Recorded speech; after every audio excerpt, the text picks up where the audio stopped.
All right. We are here writing with Delores.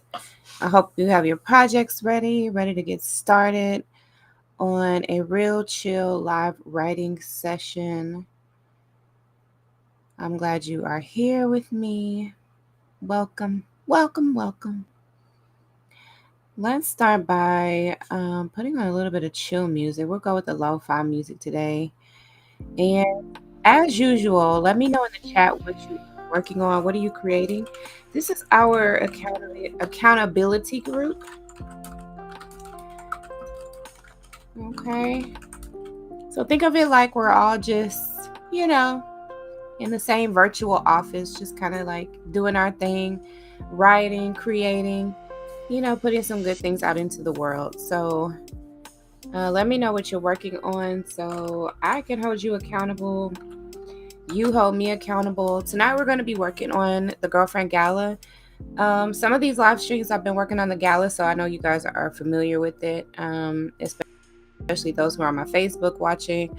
I promote it heavily over there on Facebook since it's a local event that we'll be having. So I do most of my promotion over on Facebook since that's, where most of my local friends gather. So that's what we've been working on here lately, and I'm going to continue working on that. Today we had we had 2 major meetings, and we're finalizing the details with the venue, and also finalizing details with tickets and how many tickets we'll have available to sell and all that good stuff, and just working out a couple of kinks that we've had just with our ticketing system. So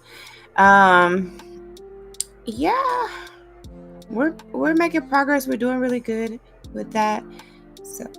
So this weekend I'm going to be doing a major ticket push, and so I just want to make sure that I'm as prepared as possible for that. So that's what you'll see me working on today, and then we're just going to listen to something. We're going to listen to, but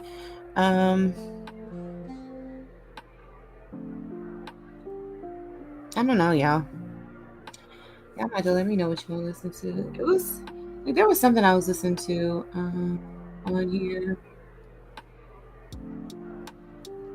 Yeah, there's a couple of things in the algorithm, child, we could pull up while we work. This is one of those sessions where I can kind of multitask, so I can have on some videos in the background and listen to them and still get my work done. So let's do that. Let's have y'all been like tracking any of the Sha'Carri Richardson, the track star, any of the drama that she's been caught up in? It's been a few things going on with her, So let's take a listen to that, and child, keep all of our daughters in your prayers, honey, okay? Because I don't know, it's almost like we struggling a little bit. We got to get ourselves together, ladies, okay? So let's listen and see what's going on with her. Is a woman who mess around with women easier to make a partner with than a woman who has messed around with a lot of men? Between the two of them, which one would be? Okay, wait. Let's listen to that question again. Is a woman who mess around with women easier to make a partner with than a woman who has messed around with a lot of men? Between the two of them, which one would be more coachable to be in a relationship with? The one with a lot of men. The one with a lot of men? Yeah. That is so interesting to hear that. You think the opposite, so that's good. So Craig, why do you think the woman who's been with a lot of men is the better relationship candidate? If a woman that messes with women decides to come back to men, I feel like she's lost in a way, where she's looking for fulfillment. You know what I'm saying? As opposed to being submissive. How old are you? 23. How old is your man? I actually have a girlfriend. Are you bi straight or what? I'm lesbian. What made you realize you didn't like men? I don't click with them. The maturity wasn't there. The emotional availability wasn't there. It didn't click at all. Was it the sex too, or? It's not even about him. It's just, I personally cannot see myself marrying a man. But were you attracted to him at all? Anybody can be physically attractive. Doesn't mean that I want to be with them. Sometimes I feel like a lot of women go with because they don't want us to submit. They want it to be their way, But a woman that's been with a lot of men has experienced a lot of different types of men, so when you accept her, I feel like they know how to maneuver better, in my opinion. So I think it would be easier to be with her because she understands men better than a woman who just deals with them. D, what you think? I know you know about women who deal with a lot of men. Give it to them. What? No, only reason I'm saying I believe the opposite setup is because if she's been with a lot of women, more so than men, she's probably has heard a lot of what stuff coming from a man would be. In other words, it'd be fresh. So if she has hardly been with men, she's probably been hearing all that kind of rhetoric from a woman's point of view. Right. So when she does get with a guy, it would be like so new. I think that his point of view, his take on things. So I think it would be the opposite. I think it would actually be better if she came from messing around with a bunch of women, and then all of a sudden she's over here with a guy. Right. I can't believe I finally agree with D. Oh God, stop. I finally agree with Darlene. Wow, how long have I been doing you? Shut your ass. How long have I been doing you? The whole time you've been talking, I'm like, 14 and a half years. a bush. Oh gosh, whatever. Then what's today's date? August 6th? Put that in the calendar. Sha'Carri Richardson has always identified as bisexual, but we've always seen her with women. I've never seen her with a man until recently. Recently, Sha'Carri Richardson shared this particular photo wearing this particular chain. And this chain is nice, right? Don't get me wrong. However, this chain looks like it belongs to somebody else. That chain belongs to Olympic sprinter Christian Coleman. Now, but I got a little stud up there with that, beautiful. Teresa. Little stud, little cutie pie. She like women. She be giving head and lean. I would not date a boy. I would date Marco. Like y'all keep on saying I would not. Just like my niggas, that don't mean nothing. I like him. Not all boys. Dated women my whole life, and I've recently switched to dating men. And I'm also dropping a song about it on Friday. So because I've dated both, I'm going to talk about the differences between men and women that I've noticed in my experience. There are women out here who just refuse to be with a man. Right.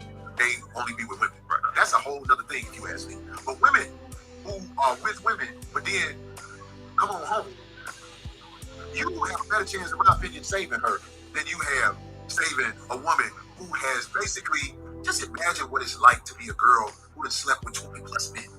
How can you believe in anything? That's a conservative number. Ain't it? That's conservative. 20 is probably really 50 for you.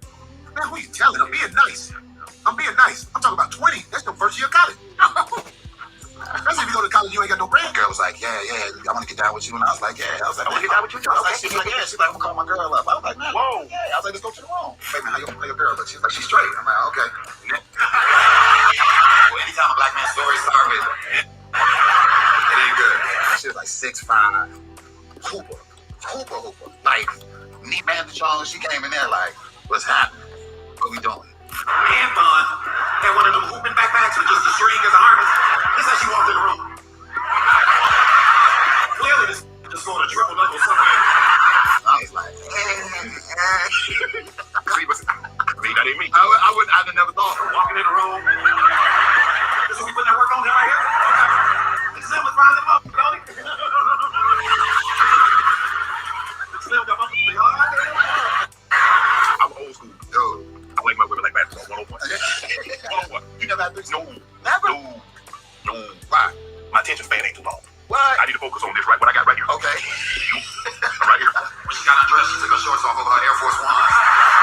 She didn't even unbutton her blouse. She just pulled it straight over her head. It was still wrapped around her arm like this. You know, like your nephew do. Wow, everything just pulled straight over. I'm like, I'm done with these men. I said, oh, my goodness. Jay, why are you so big? What you mean? Bro, hell no. Oh my God. Why are you bouncing like that? We're not talking like, am I being spontaneous trying stuff Bro, I can't stop looking at your big. What the fuck? Say y'all like, am I trying something new? Come on, why you- I'm being spontaneous right now. Why y'all sitting over here like looking at my chest, bro? Bro, you look I ain't never been before. I only talk about the head and she don't like me to touch her. Or moan. And I like to moan. You know, I like to scream. I touched her one time. She's like, yeah, my guy, you ain't got to do all that. But... Yeah. Good Lord. What are you doing? Trying to go for round two? What's happening? Not like that. So you saying all that game, but you got the back? I ain't gonna never be able to partake? Ever? No. Is that enough? You could have only a box so I can slide in without sliding the drawers down. It's weird, man. It's compromise. Tyler, you put you on, right? No. No. So what you Nah, I didn't know that. I'm comfortable with myself. But I'm not about to talk to a girl masculine. What do you mean? Why? It don't matter. I know who you really is. That's why I used to be. Hey, look, man, I ain't on that. Look, I ain't on it. You ain't gotta change me. Go change for another dude. Hey, man, go change for another dude who into that type of stuff. Nah, we ain't having it. No, I'm not at all. I'm not at all. I don't watch you eat worms and we ate worms together. That's kids. Oh, niggas is a bunch of weird. No, we don't eat worms and grass together, bro. Nah, it ain't about none of that, bro. I'm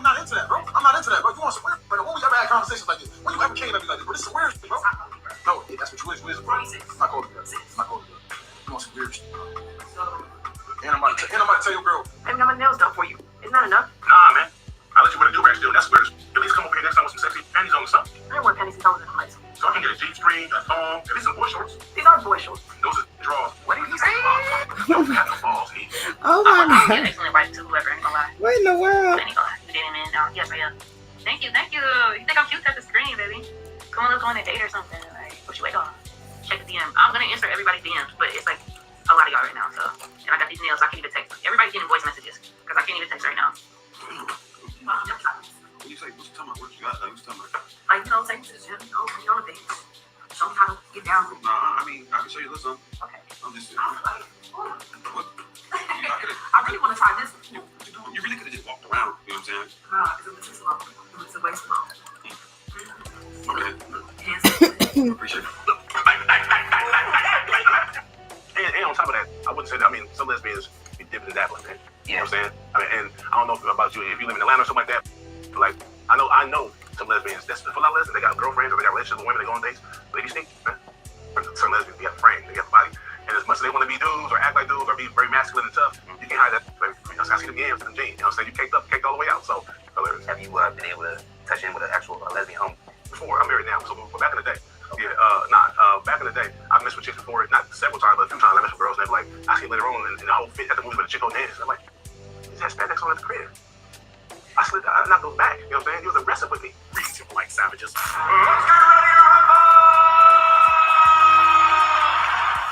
Ladies, gentlemen, and polite savages, we are now about to embark on a journey sure to anger feminists and honor women alike. Today's subject is the studs that choose to mess with the bloods, the fellas, the hombres, the ones that go from an automatic to a stick shift, and back to automatic again, getting it the way they like. As always, we promise to tell the truth, the whole truth, and nothing but the truth as we see it. So there's nothing else left to do but get on into it. Let's go. Like a black savages coming up in the San Francisco Bay Area, we see a lot of people living that lifestyle that was considered alternative, but now it looks around and it just seems to be the norm. But something else has happened. There's a disturbance in the force. Oh yeah, something's whispering on the wind. A lot of these ladies who swore up and down that they would never ever deal with a man are going straight back to men again. So basically, there's a whole lot of butt smacking and booty clapping going on once again. So is it that these ladies just all of a sudden desire or started to miss men? Or most likely they got the same thing that men get when they enter the modern dating market. How dare you? The problem is that they're seeing the same thing that men are seeing in these modern relationships, having the exact same complaints, and it's almost hilarious when they go back and say, hey, dealing with these ladies, they expect the world, they expect that they are the table, they expect that they don't have to bring nothing to the situation to get everything in return. It's like dealing with a perpetual road baby. Take, cries, and don't contribute anything. And some of the ladies, they just want to mess with a man. They want to feel that feeling that they had or that they didn't have maybe back in the day. Because for years, we never seen Sha'Carri Richardson with anyone else except a lady. And now all of a sudden, she's with that world-class Olympian, and they are happy as happy can be. Black excellence, world-class athletes getting together and smiling for the camera. But this isn't a new phenomenon. You see, 25% of ladies who are doing that thing with ladies tend to turn around and go back to men if their original designation was bisexual. So a lot of studs out there are super mad, but a lot of studs out there are super glad because they know there's always that door open, because you know what a brother do. If that booty's bootying, he'll slide right on in there and get on that dump trunk, because the guy's a guy and the lady's a lady. And because if that equipment's spitting and someone's spitting, somebody's bound to be hitting. You dig? It wasn't bush. She had dreads. She was clearly locked. She was clearly 18. But she had them, like, they always do. Now, me as a man, you're still a woman, bro. Don't tell me about right. So that's what I'm thinking about. So that's the point where he's making, like, stunt guts. He might want to get some stunt guts. Yo, that's what I said. They always got the wagon. They always have the wagons. Stunt be having wagons, bro. You having the wagons.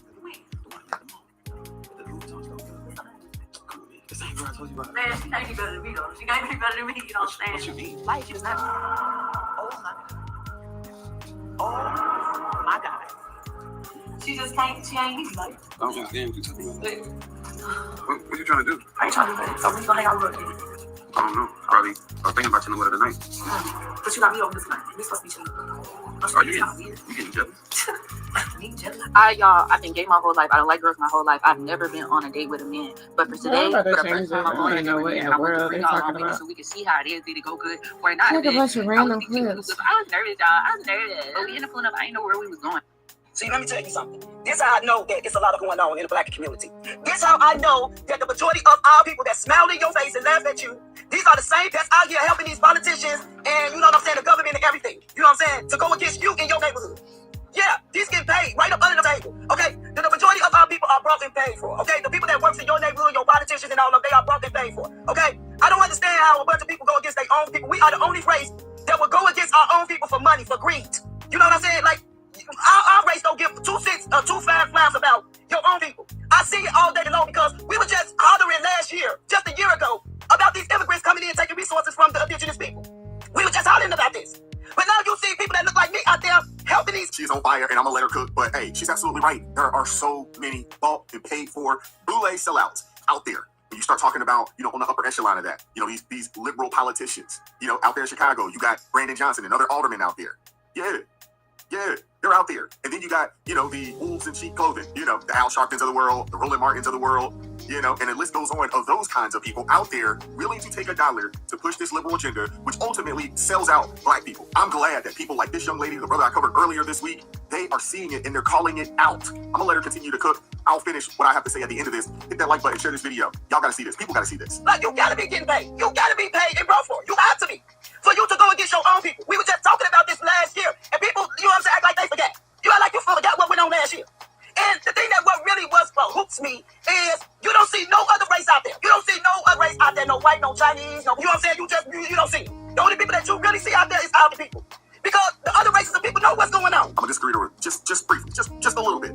You got white liberals out there. You got white liberals out there selling the nation out as well, selling out their own people as well. But I do understand and appreciate her sense. These Arabs and these Chinese and these white people know what time it is. They know what time it is. But why we gotta put ourselves in a position of other that, you know what I'm saying, don't even supposed to be here. You don't even supposed to be here. You came here illegally, okay? So I don't understand how our people out there fighting and hollering for a racist of our people just a year ago was trying to replace you. These was literally finna replace your ass. So I don't understand how we sit back and not think with the brain. These the immigrants, regardless how much they come to you and say they like Black people and they all for Black people and all this, they not racist and all this other bullshit. 90% is racist. And they don't like you. And that's the reason why they came over here to replace your land. We ain't got shit to do with what's going on. You don't see white people. You don't see them out there marching and hollering and raving. You do see white liberals out there, and there's a bunch of them. They're lunatics. For immigrants, because they already know they respecting themselves. My people, make this shit make sense. How can they come over here? You only been here for 6 months to a year. You got a house, you got a business, you living well, and then you come in the Black community where it is abandoned. I've been here all my life, and the majority of our people have. We can't even go into a bank and get us a loan. We can't even go and get a loan for, housing. But these people could come from over the ocean and come here and get resources right in your face. And you tell me you don't see that shit? You don't see the big picture? You know what I'm saying? Ran all of them up together and get their ass up out of here. I don't give a damn if it take a load of buses to get them out of here. Get them up out of here. Get them up out of here quickly. Because little did you know, they was all flooding these towns to replace you. Okay? Let Donald Trump do what he do and stay out what's going on. Because once again, it don't have nothing to do with you. Hey, she's absolutely right. Now, there's some things that I do disagree with her about in reference to, being able to get a home loan, being able to get a business loan. That type of stuff nowadays, it's really just about your credit score. You fill out the paperwork online, the algorithm says yes or no. That's pretty much where it is at this point. As long as your credit score is where it needs to be at, you gotta have over a 620 credit score to buy a home. You need upwards in the 700 types of credit score to purchase a business using the SBA 7A loan. And then obviously there are some creative ways of going about doing that as well, but that's not what this is about. I understand exactly where she's coming from because she's frustrated. Why are there Black liberals out there? Let's just call it what it is. Those of us that are conservatives, we look at them with the side eye, like, what are y'all doing? What are y'all doing? And I had a conversation with a young man about a week or so ago, maybe 2 weeks ago at this point, and he was talking. He was caping for illegal immigrants, and I'm like, dude, do you not understand that they brought these people over to replace people that look like you and I? Do you not understand that? Do you not understand that the Democrat Party, they understand that the Black vote is about to be split right down the middle, 45-55? One way or another in the very near future. It wouldn't surprise me if the next election, the next major election, maybe the 2026, and definitely going into 2028, that the Black vote is going to be like every other demographic in the country. It's going to be a 45-55, 47-52 type situation. You know what I'm saying? To where at that point, they no longer have the ability to just full-fledged win national elections like that. They understand it. And these people play the long game. They also understand, hey, let's get these folks over here and we're going to give them the moon. Now, I do agree with her. There are places in California where they was giving these people standard loans, and they were giving them the 20% down payment on a loan, which essentially means that they're giving these people $200,000 in equity in a home right off the rip, without these people paying $1 into the system or doing anything. They're getting free health care. That's what this government shutdown is about right now. We're on day 9. They're giving these people free health care. You and I got premiums and daggone deductibles. That's ridiculous. I'm glad that you have more and more people starting to wake up and realize that, hey, 1, these Democrats, they don't mean you any good. 2, the Black folks that are camping for these folks, don't sit your tail down in the house some daggone well. This ain't your fight. This ain't got nothing to do with you. And I would say the same thing, to the white folks that's out there, these crazy white liberals that are out there, you know what I'm saying, supporting their own demise. I just don't get it. I don't understand these people. I don't understand the wealthy folks. You know what I'm saying? Still supporting the liberal agenda. Do you not understand that they want to take from you? It makes absolutely no sense. You're literally cutting your own nose off to spite your face while supporting this stupid agenda. And I agree with her. I'm glad that you have black women out there, because what we do understand is that 92% of black women in this country, at least over this previous election, supported Kamala Harris and the liberal agenda. But since that happened, I've seen it, I've witnessed it. More and more black women in this country saying, man, this don't make sense. This don't make sense. So I'm looking forward to a time. I don't think that 100% of black people are going to be conservative. I don't think that. I'm definitely looking forward to the time when it is, just like every other demographic in the country, where it is a pretty much a 50-50 split, essentially. 45-55, 47-52, whatever. You know what I'm saying? I'm looking forward to that. And I'm looking forward to black Americans just being Americans, choosing the party or choosing the agenda that makes sense to them, and being Americans participating in the process, just like everybody else. I want to hear from you guys in the comment section. What are your thoughts? Like, share, subscribe, turn the notifications on to all so you never miss an upload. Consider joining the ARP family or buy your brother a coffee if you would like to support the channel financially. I appreciate those that do. Thank you guys very much. God bless each and every one of you all. Join us Monday through Friday, 9:30 a.m. Eastern Standard Time for ARP in the morning. When our live chats, and if it's your first time, let me know in the chat so we can properly welcome you. Shout out to you guys, man. I appreciate you all, man. Keep God first. Stay prayed up. We'll catch up with you all next time. Peace.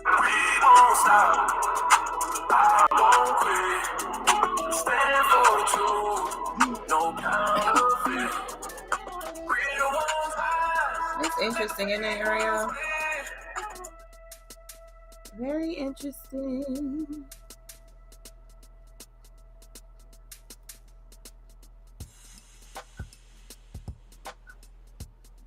But every time he interviews somebody, I think the response that Don Lemon Booty, or whatever his name is, he's doing these interviews. But every time he interviews somebody, I think the response that he thinks he's going to get, they ain't what he was wanting. I'll tell you that. The ICE raids. The who? ICE raids. Like immigration. I feel good about it. Yeah, you want to crack down? More, yes. Get them out of here. Get them all out of here. Please and thank you. But you could take that now and create your own show. I know. People were telling me, somebody said, you should do a new Roseanne show and say all your family was killed by illegal aliens. That's right. Absolutely. Well, here's what I want to know. So that night you tweeted out this tweet. Yeah, it was weird. No, I was in bed. I was asleep. And then you wake up the next morning, all hell is breaking loose. What was your first thought and feeling? What did you think right away? I tweeted, when I woke up, they had said that I was being racist. And I tweeted back, I didn't know it was a big deal yet. I said, Muslim is not a race. Yeah. Because I didn't know she was black. Right. And then you could knock me over with a feather when they found out. And I was like, oh my God, I've stepped in some mud now, some stinky stuff. Yeah. And,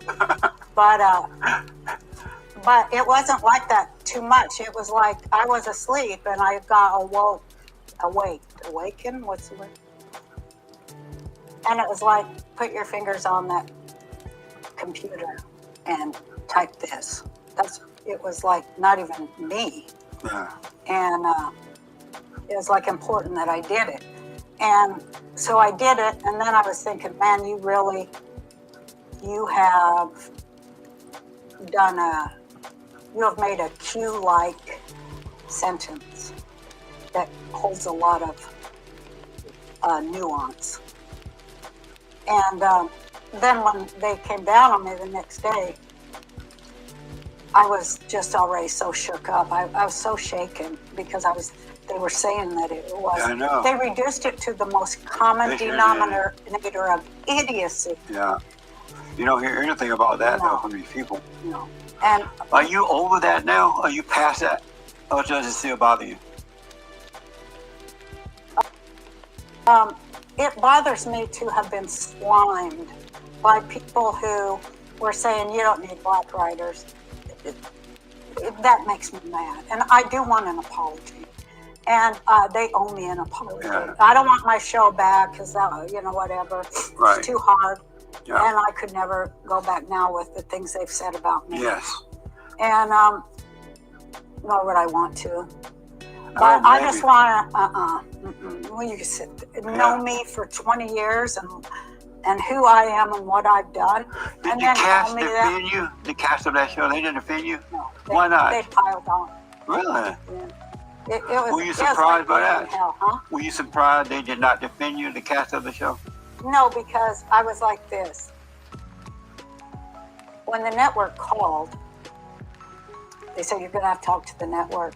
And I'm like, That's when I started smoking again. I hadn't even been smoking. I don't blame you. So I go, give me a dang cigarette. You know, I'm out in the alley smoking on talking. Yeah. And the first thing they said to me is, what? And it was real arrogant. Not the way you talk to somebody who's just giving you a #1 show. Right. That's right. Not the way. But That's right. it was a man. And, you know, he's beta. Beta. Beta, yeah. No respect for me. As a woman, as an artist, or somebody who has put their own butt on the line for things they never would do. Making a lot of money for them, too. Yeah. But, you you make know, it happen. the first question he says to me, what possible excuse do you have for such an egregious blah, blah, and then I stopped listening then. I know it's going to be something good. That's right. They can't shake my faith. They can't destroy me, and they definitely can't silence me. That's right. And so that won't happen. That's But right. I thought, well, this subject is so large that I need to address it. And so that is why I was invited to address the Knesset in Jerusalem. And I will be speaking about the left. Oh, good. And how they, like the women in Hollywood, congratulated the woman who fired me. The actors. Amazing. And the reason I voted for Trump is because he said he would move the embassy to Israel. So it was And he did it. and he did it. He did it. I was going to ask you about the Great White Hope. I love that you say that to people. It gets them going. I know, they hate that. I love the Great White Hope, by the way. I love him. He's the best thing that could have happened to America right now than any other thing. Absolutely. But I want to go... And to Israel. Yeah, absolutely. And I thank him for Israel that. When is he very called me important. to congratulate me on having a #1 show, Yes. I thanked him on behalf of my mother and my whole family that Right he recognized Jerusalem as the capital of Israel. And About then time. he followed through, 6,000 years ago Yeah. now. And then he followed through by moving the U.S. I'm able to get embassy them all there, on here, and I'm but- going there. Right. And that is, you don't know, that's like, well, I'm sure you can imagine and relate it to your upbringing culture, but that is historical redemption of the Jewish people. Yeah. And I can imagine. I just love him for that. Me too. Man, I pray for him all the time because Me too, I pray they for hate him. Oh, yeah, they do. They hate him. They hate him because he did that. I want Do you think that's why they hate him? I think that's a large No. reason of why they hate him. that's one of the reasons, but they hate him because he is a straight, Yeah. white, conservative, Christian man of power. He put the country first. He's having a great impact on the country for the good, and those people never intended for that to happen. So they hate him because of that. He's a straight, white, conservative, Christian man of power, and he doesn't back down. Most men are like beta men, and they would back down. They'd be afraid to speak up. If they're attacked, they want to attack back and just take it. He's not like that. Here's why I love him, plus those things like you said. He's going after child trafficking. Oh, yeah. You know, when I tell people that, they always stop a little bit. I always like to tell Democrats that. Yeah. He's helping children of the world. Now, I align myself with people who are against child sex slavery and any kind of slavery. Yeah. You can't have that anymore. It's needless. Yeah, that's right. I gotta prove something to you. I think you might already know. What? There is no such thing as racism. I know you say sexism. that, but you've never worked in Hollywood in a writer's room, huh? I'm gonna tell you why they did that. But there's no such thing as isms. No racism, no sexism, no homophobism, no Islamophobism, no deadbeat dadism. And the reason for that, because the Bible says it too, our battle is a spiritual battle. It's a warfare. We wrestle not against flesh and blood, but against spirits and principalities and wicked places and high places.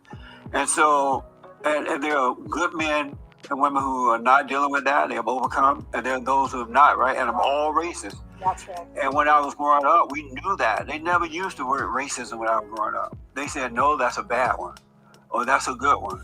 that's evil or that's good. And so there you can solve the problem if you know what it is. That's right. But the children of the lie made up those words about racism and sexism because once they made it up, there's no way you can solve it. How do you prove somebody's when you're just a hateful person?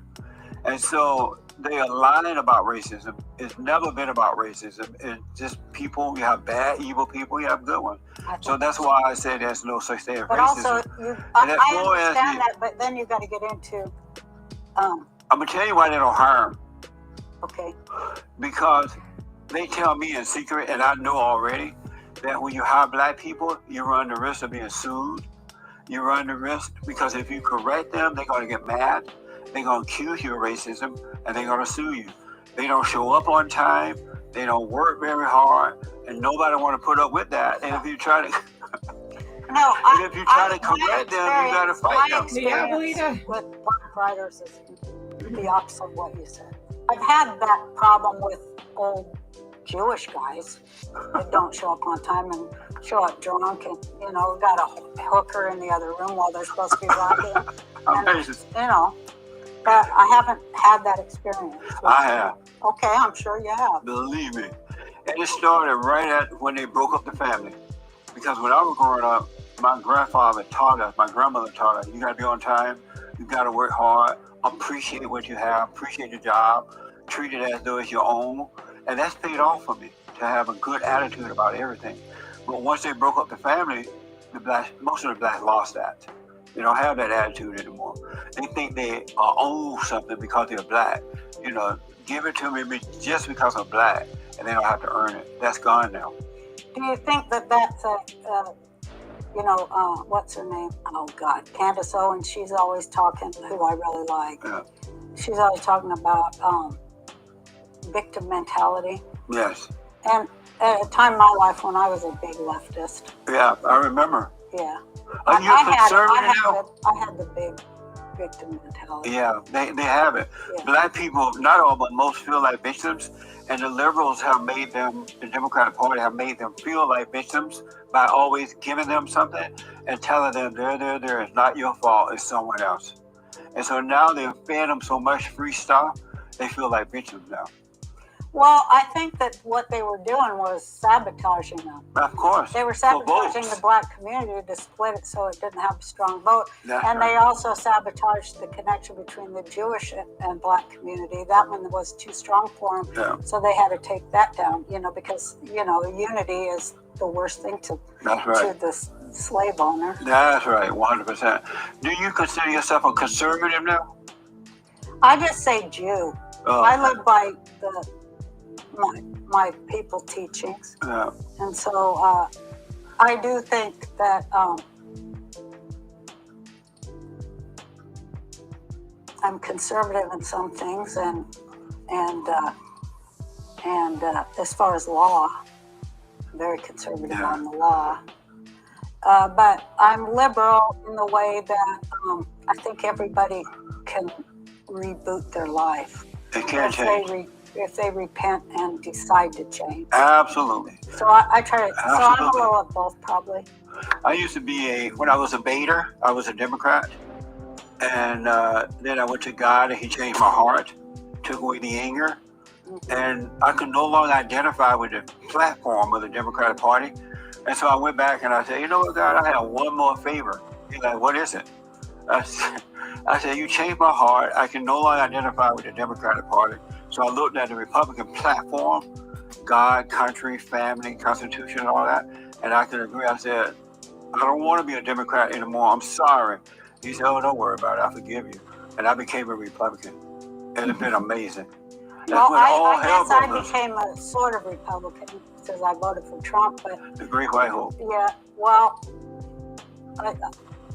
to us, he's the great Jewish hope. Oh, well, he's my great white hope. Okay. You think he's going to win? You predict he will win in 2020 to be reelected? If things go right in this world, but I don't know.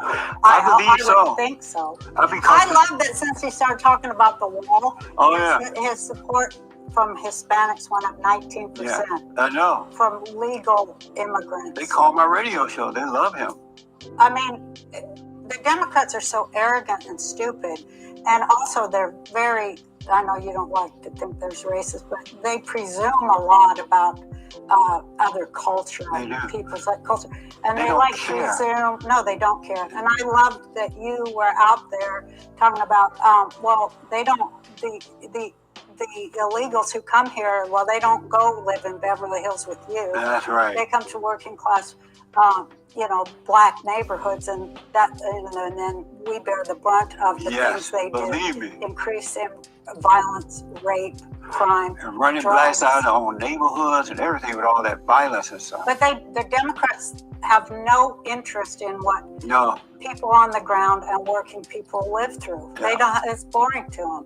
They got to jet off to Afghanistan and check on the poppies. That's right. We were unfortunately coming to an end. I love being with you. Me too. I'm enjoying this. So I got to ask you some quick questions. Okay. They better not be nasty. They won't. What is a man? A man is the greatest thing in the world. A man is a leader, a comforter. He can get your circuits right. He can help you with your kids. He sets your kids. I mean, what my boyfriend does with my children, I cannot do. That's amazing. He's a real guy, a real man, and he is a brilliant musician. So I have music in my life and a strong person to lean on when I'm really weak, Yeah. I am pretty well emotionally weak woman, but not my family. Oh, don't mess with my family. Right on. What is love? Love is an energy that the universe emits. And all we have to do is just soak it up. It's the natural order of everything. Yeah. Will you vote for the Great White Hope this time around? Next time around? Hell yes. That's right. And my final question. Did you have fun? I did, and I also love to talk on such a deep level with you and see a little bit better who you really are. It was great. Thank you. Thanks for having me. And thank you for coming.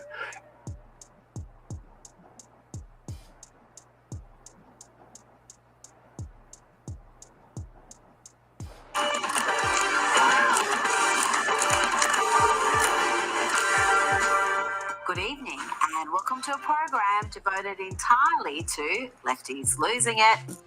And I'm afraid the miserable miscreants of the celebrity world have had a rough couple of days. They have been railing against democracy again and uttering words they do not understand. Here is Jane Fonda. Our industry is ready to mobilize and to resist autocracy, to resist attacks on our fundamental freedoms. We're artists, we're creatives. Freedom of expression is essential to what we do. Many of our fathers and grandfathers fought wars to defend this right, and we can't just sit back and let this happen. And it's moving fast. This isn't a creeping totalitarianism. This is fast-moving consolidation of autocracy, and that means we have to move fast. You know what's not moving fast? Jane's face. Go easy with the fillers and the Bobo lady. Good Lord, it's becoming difficult to tell her and Madonna apart these days. And of course, any celebrity spouting far-left nonsense is given a platform to spew that on CNN. He is amassing power in a way that will destroy our democracy. And so we're going to stand up. We want to move forward with love, with unity, with solidarity, and we want to encourage everybody else in all the other sectors of this country to do the same. We don't want to be a pillar of support to this regime that's forming. These people really do exist in a parallel universe. Do they think the Hollywood mindset is the majority? Do they have no respect for democracy and the fact that Donald Trump is in power because he won an election? in a landslide, despite his opponent outspending him by a huge margin. Now to another dim-witted, hopelessly out-of-touch, aging celebrity who seems to think he speaks for the masses.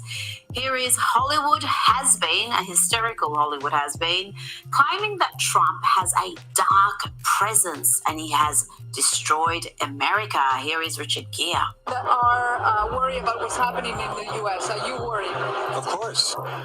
No, I mean, we have a president who's he's not only crazy, he's a dark presence. And it's happened so quickly. 6 months, he's almost destroyed our country. Yes, secure borders and a return to manufacturing will destroy America. I guess we shouldn't be surprised because this is the sort of reckless neo-Marxist activism we've come to expect from Richard Gere. Remember this? It's almost an ad for illegal immigration. Watch this. So people that you see here on this boat, they're only here because of the donations to Open Arms, the work that Open Arms does. Now, the most important thing for these people here is to be able to get to a free port, be able to get off the boats, get on land, and start a new life, taking care of and make a life for themselves. So please support us here. Now to the woman who wanted to be president but failed, spending $1.5 billion, outspending Donald Trump by an enormous margin, only to lose. She lost the Electoral College by a big margin, lost every swing state. First of all, I am going to buy some land down there in Alabama, and I'm a plantation, and I'm going to start a new plantation so I can bring the blacks back and teach them to be why is he like work. this? Why?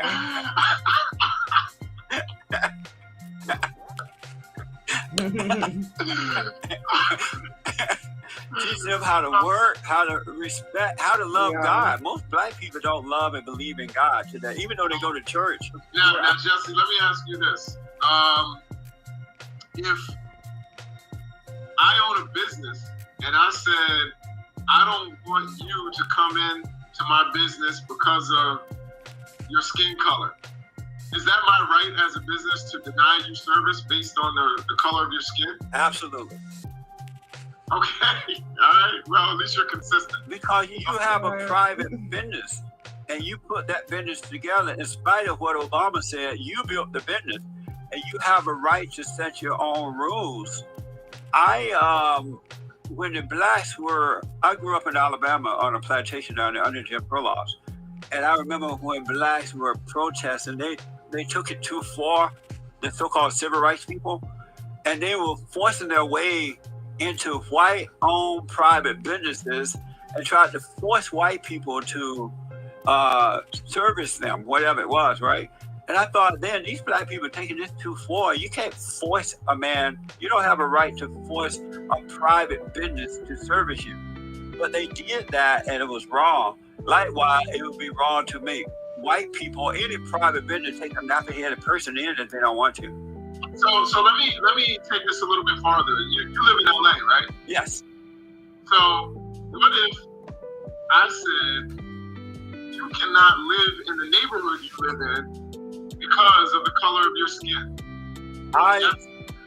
If they own the neighborhood, if it's a private owned neighborhood, the government put no money in that neighborhood, it's privately owned, then they have a right to do that. Even black people, including myself, I'm very concerned when I see black people moving into my neighborhood because I know when black people are moving in, crime, destruction, ghetto, stealing, robbing, and killing is coming back with them. And so I wouldn't want my neighborhood to be destroyed. So I'm very careful about who moves in my neighborhood even now.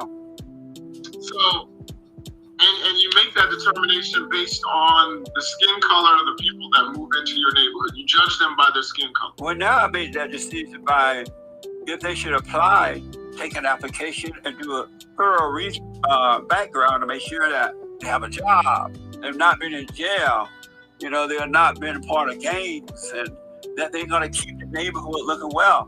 And as a private person, I have a right to do that, and no one has a right to tell me I can't. Look at the black neighborhoods.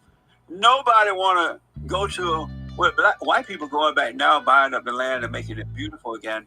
But I don't see people moving into the neighborhood. When Snoop Dogg and all those people got money, they moved out of the neighborhood. So why shouldn't white people have the right to protect their own neighborhood from the blacks? Well, look, let me tell you this.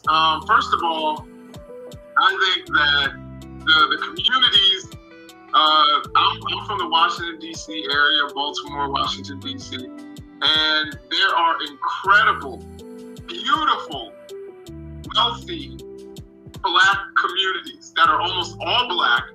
And, you know, it's a place that's desirable and most people want to live. So this idea that you just came up with crime and all of that, I think that has to do with, some of the economic issues that we have in communities, the way communities are underserved. If you had fewer resources and things like that, even you might resort to that. And I think, right now, Jesse, to be honest, I never try to question anybody's sincerity, but I don't think you believe what it is that you're saying. I know it. I mean, it's true what I'm saying, and everybody knows it. A lot of people won't say it. I don't believe it. A lot of people won't say it, but you and I know that it's true. And by the way, when I was growing up, as I said, I grew up on a plantation in Alabama. I lived in a wood house with a tin roof. The bathroom was an outdoors bathroom, and we had to grow our own food and all that kind of stuff. Sometimes went to the store, and you didn't see black crime like you see it now. You didn't see ghetto neighborhoods, and you didn't see out of wedlock births and white people like you see it now. And my point is, black people are not suffering because of the lack of material things. Black people are suffering due to the destruction of the family and the lack of moral character. Most black people are immoral. That's why they are suffering. That's why they beg for reparation. They beg for affirmative action. They attack white people. We saw a bunch of blacks going into a store and just robbing it, stealing it, destroying it. Nobody want that mess around them. So let me ask you this. If black people were better off when they lived under conditions that you just named, that you grew up under, why don't you go back? Why don't you go back and live in a tin house with an outhouse? If that's the way people that look like you should live, then why are you making it worse for everybody? Why are you making it worse for the white people in your neighborhood? Why don't you go back and live in that tin roof house, wood hut with the outhouse, and start the process of making these neighborhoods great again? That's a very good question. First of all, I am going to buy some land down there in Alabama, and I'm a plantation, and I'm gonna start a new plantation so I can bring the blacks back and teach them to be how to work. He's so messy, y'all. So messy. Teach them how to work, how to respect, how to love God. Most black people don't love and believe in God today. Even though they go to church, they don't believe in God, because if they did, you wouldn't have 70% of black babies born out of wedlock. Black men and women hate one another. You wouldn't see the mama ruling the house and the man is weak. Beta males. You would see morality instead of immorality in the black community if they believed in God. But I gotta ask, did you want to respond to that? Yeah, I did really quickly, and that is, Jesse, and this is a personal question. If you don't feel comfortable answering it, I'm okay with that. Yes. But do you date black women, or do you date white women? Or right now, I'm not dated at all. But when I did date black women, because black women deserve to have a good man, and most black men are weak beta males. Even when they get with a woman, they become the boy and she become the mama. And so black women deserve to have a good man. They haven't had one in the last 70 years or so. Okay, all right, yeah. I was for some reason I was thinking you were going to say white women, but okay, that's interesting. Why were you thinking that? Because because you seem to have a lot of animus towards black women. No, I don't have any anger toward anybody. I love all people. That's why I tell black people the truth, because I love them. I don't lie to them and pretend that it's racism or sexism or homophobism or Islamophobism or deadbeat dadism or anti-Semitism. It's either right or wrong, good or evil. And black people at one time knew that. Prior to the civil rights movement, they believed in God. They got married for the most part. They didn't have all these children out of wedlock and beg somebody else to take care of them. So I'm trying to bring them back to a time when they were moral. So what is your opinion on Dr. King and the civil rights movement, Ella Baker? What's your opinion of that? Well, I believe now that the civil rights movement itself was one of the worst things that's ever happened to black people. Because I noticed that prior to the civil rights movement, black people thought for themselves, they did for themselves, they didn't blame anyone, they were not hating white people, they were not relying on the government, they were not begging for affirmative action and reparation. But after the civil rights movement started, the blacks turned their lives over to the so-called civil rights leaders and over to the Democratic Party, and they have not recovered. They've only gotten worse instead of getting better. So it was a mistake. I think that's an oversimplification. So you think that during the period that you praised, it seems like, since you said you grew up in Jim Crow in a small wood house with a tin roof and an outhouse, but post-civil rights, you live in a posh neighborhood in LA. So doesn't it seem like things have gotten better post-civil rights because you're living a better life, correct? Well, I was living a good life then because I didn't have the hatred in my heart for white people. I didn't blame them for anything. We were taught to love and not to hate. So even then, I didn't consider myself as being poor and all that crap. And so today, I live even pretty much the same, except that I don't have any hatred in my heart at all, and I'm doing fine. But I don't, even when life was tough, when I moved to California, I had to do it on my own. Life was tough, but I still didn't blame the white people for it. I was taught to work, to save my money, to invest, and to take care of myself. Men who blame and beg and whine and complain are women. They're acting like women. They're acting just like their mothers. So we're trying to show these black men how to stop being women. Well, I can't speak for your mother, but my mother was not a whiner or complainer at all. She was a very strong woman, and I can tell you, as well as my father is a very strong man. But I would say, I think that the things that you said that you're doing through your organization are great, and I'm very proud of you for doing that. The thing is, why you have to couple that with, instead of ignore what the white people are doing or saying or whatever and focus on bettering yourself, it sounds like you're saying love white people and white people are the best and this and that. And why not just focus on how can we better yourself? How can we better you? How can you get your feet on the ground rather than this white history month and white people are so great, rather than telling people that. Well, what's the message? I am telling black people that they need to stop hating, because most black people, including so-called Christians, black Christians, hate white people. And they're blaming white people. They're blaming white people for something that whites are not guilty of. Whites are not guilty at all of the destruction of black people. It's due to the black man being weak, the black woman being angry. She's passing her anger down to the black man's children, turning him away from his father toward her, and causing these boys and girls to rely on others rather than on themselves. And you can't blame white people for that. It's the destruction of the family. So the destruction of the family, slavery, incarceration, all the things that divided black families, that has no role in the destruction of it has nothing to do with that at all. Black families are not destroyed. I have a black family. I'm a father. I'm married. I got 3 kids. Are you married to a black woman? I'm married to a black woman. Amazing. I thought you would have said a white woman.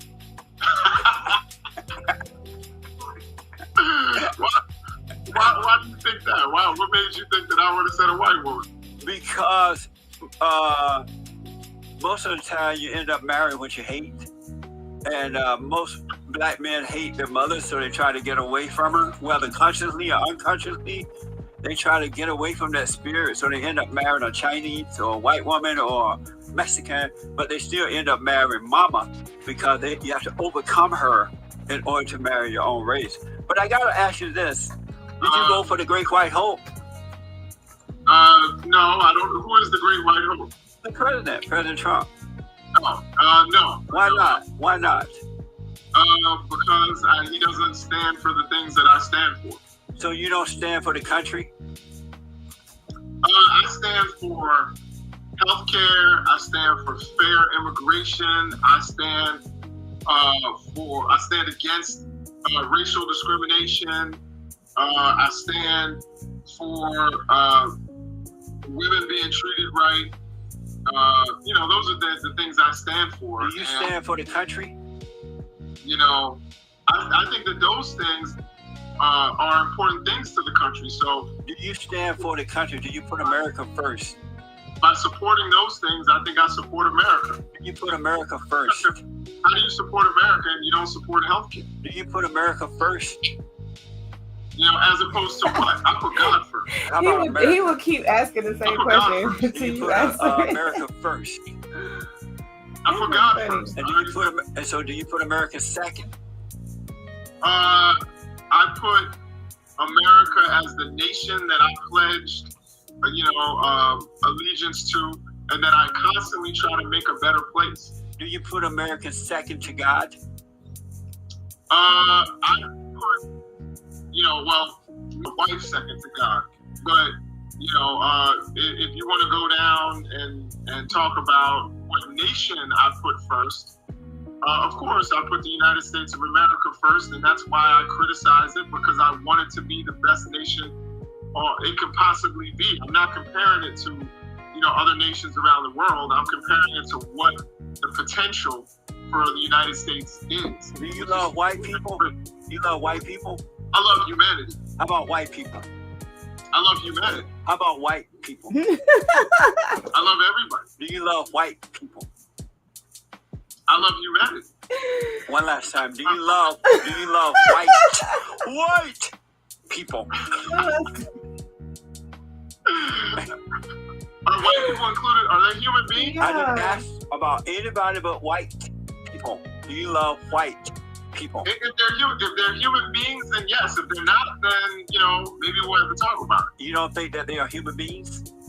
I think they are. What do you mean if they are human beings? I'm saying you're separating them from the rest of humanity. I'm saying I don't necessarily look at it that way. I love all human beings. But I only asked about white people. If you love white people. Yeah, I just don't separate people in that way when it comes to this question. If you ask me, do I love people? I'd say yes, I love people. You are smart, man. You're a professor. You're teaching African history and all that.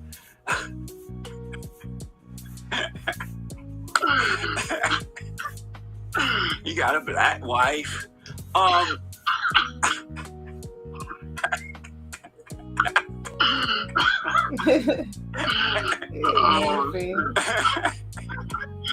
You got African American children. I noticed that black people lead the way in crying racism. And if anybody else come into the country, they cry racism. Black people, not all but most, would jump on board right away.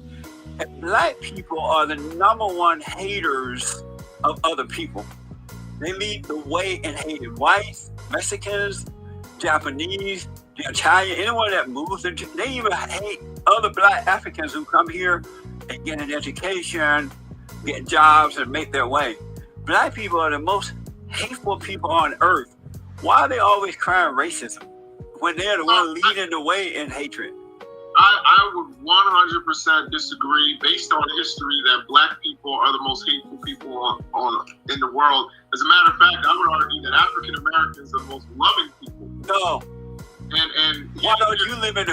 But you won't move to the hood. You know, I live, a couple miles from where I grew up. I know where you live. You don't live in the hood. You know, I live where I grew up. I live in the community. And I'll tell you this. So why don't you move to the hood with those loving people? I lived, up until 2017, I lived in the hood. But you don't live in the hood now. I don't live in the hood now. And so, if they so loving, why don't you live with them? What is the hood? You know what the hood is. No, I'm telling you. You ain't that white. Say what? You're not that white. You don't know what the hood is. What is the hood? Yeah, no. What is the hood? Are there white hoods? Yeah, I hear that there are white ghettos, even though I never seen one. I do hear that they exist. Yeah, well, I'll tell you, when you come to the East Coast, I'll take you to some places where they're virtually all white, and you'll see how comfortable you feel in that community. You've been in LA a long time. You probably haven't been in areas like Alabama in a while. So you know where white hoods are? Absolutely. So you do know what a hood is, and why'd you ask me what was a hood? Well, you're telling me that I think you have a different definition because you're like, I don't know if a white hood exists. I've never seen one. But maybe there isn't a white. Maybe there isn't. I don't know. You have to tell me what a hood is. So we would define a lot of things differently. I define racism differently than you. What is a man? What is a man? I think a man is however a particular person defines a man.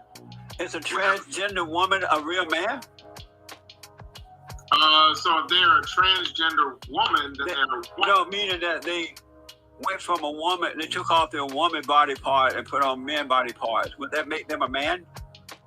So I would say if they define themselves to be men, then if you want to define yourself to be a man, then call yourself a man. But would you see it as a man?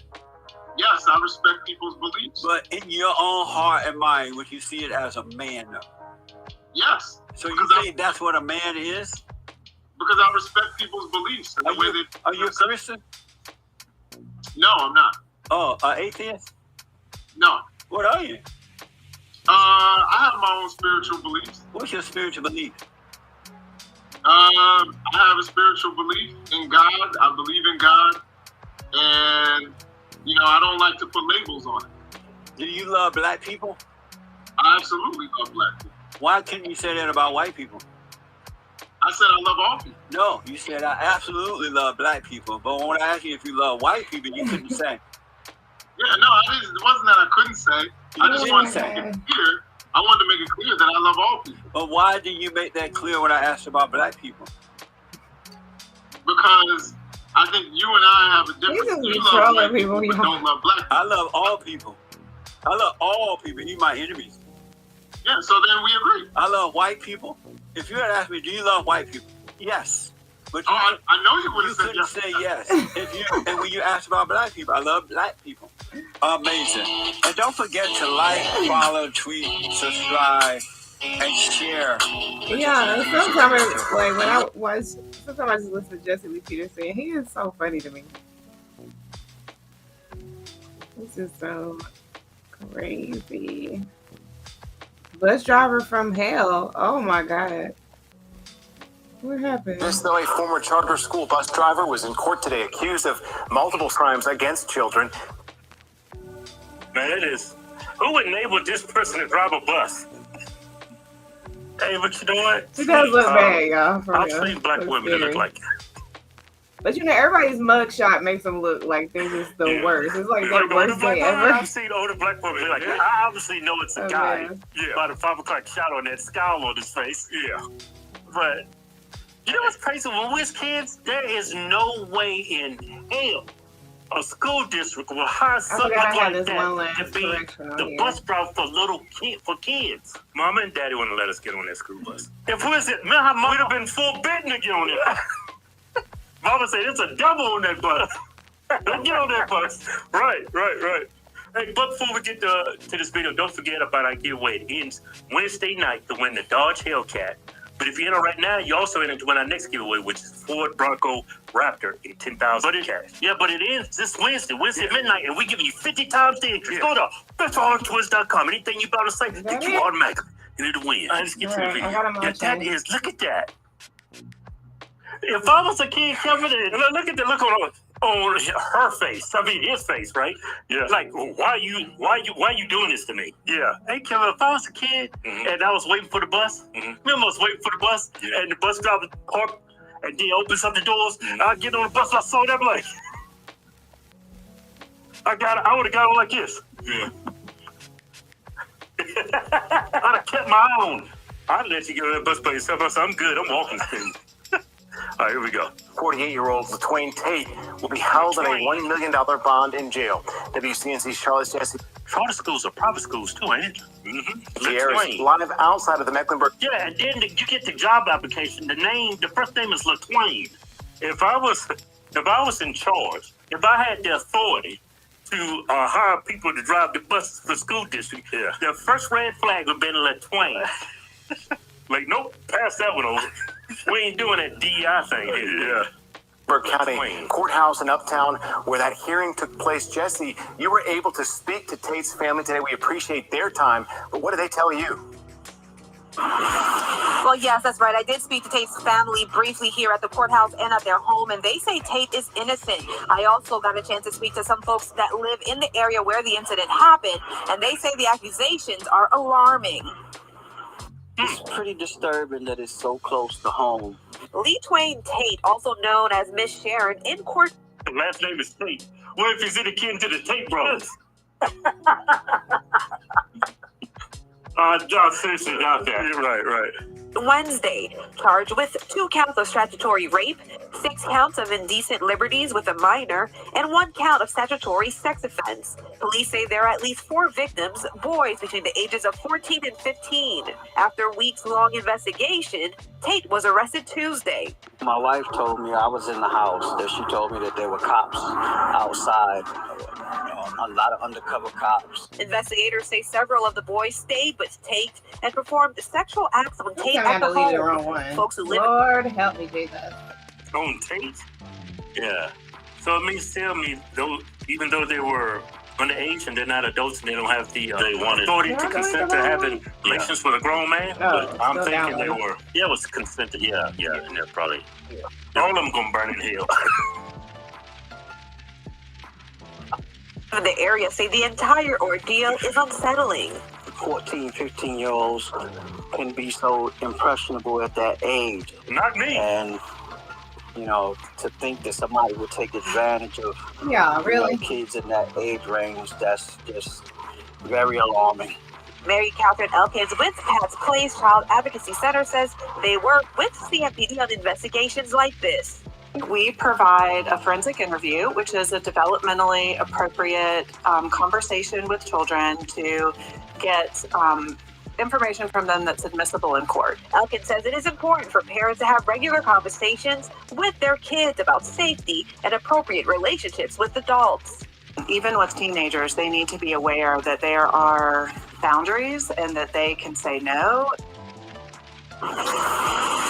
Now, police believe there may be more victims out there and asking anyone with information to come forward.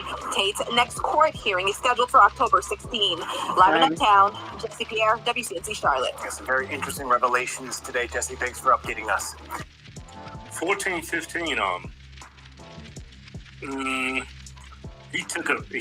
this bus driver took advantage of their sexual preferences. What? This bus driver took advantage of their sexual preferences. You saying the bus driver took advantage of them because they was horny? No, because they swing that way. They switch hitters. Because they were horny. No, not because they were horny. Well, why else would you do it, Kevin? That's that sexual preference, though. Yeah, but they were horny. Yeah. Because at that age, 14, 15, if that would have came on to me, I'd say, man, you better back up. That's what I would have did. But that's why I say he took advantage of that sexual preference. You see what I'm saying? Because I'm thinking, I'm just speculating. I'm not I don't know for sure, but somebody, a young boy at the age of 14, 15, we do know how to say no, especially if we're not hip to, switch-headed. You think he actually fooled them or something? No, he took advantage of that because they're underage. Yeah. They don't have to throw it into consent, right? He took advantage of their sexual preference. Yeah. Remember, 14, 15, I was probably the horniest animal on this planet. Yeah, I know. So that's why I say he took advantage of their preference. Yeah. Being diplomatic about it. Yeah, look at that, man. Look at that.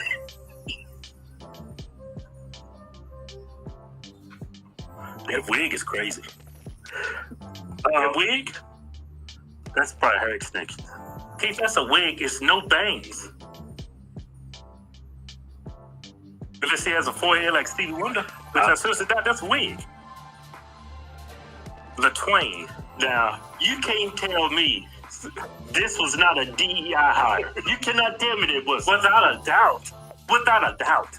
Checked off all kinds of boxes. He's black. He's trans. Yeah. Man, I'm doing the community solid. That's the mindset of a liberal, but you ain't doing nobody solid hiring that. Yeah. So his name is LaTwain. Mm-hmm. So I'm thinking he transitioned from Dwayne or Wayne, probably just Wayne, to LaTwain. It's probably just Wayne. At the end of the day, you still just Wayne. He's probably transitioned. My name's Wayne. Nah, I'm LaTwain. That is a crazy story. No, that's crazy, man. Why would you let someone like this around impressionable? No, why would you let them around kids to begin with? Yeah. And I know this dude's got a history. Did they run a background check? Because this person didn't start doing this stuff overnight. I would think for bus drivers, dude, criminal background, an extensive background because you're around kids. Yeah. Well, we might be jumping to conclusions because they say he's innocent. He's innocent? Yeah. At the very least, it's statutory because he says he's innocent. He hasn't did anything. It's all lies. That's all lies. Yeah. Oh, okay. It's lies. Yeah. It's I think. No. They'll smoke their spire. There's a bunch of Republicans after him. He said, "Well, I know we're gonna set them up. You're gonna say these lies. Ain't nobody gonna believe you." Oh, no, Republicans are not that diabolical. Yeah. We're Christians.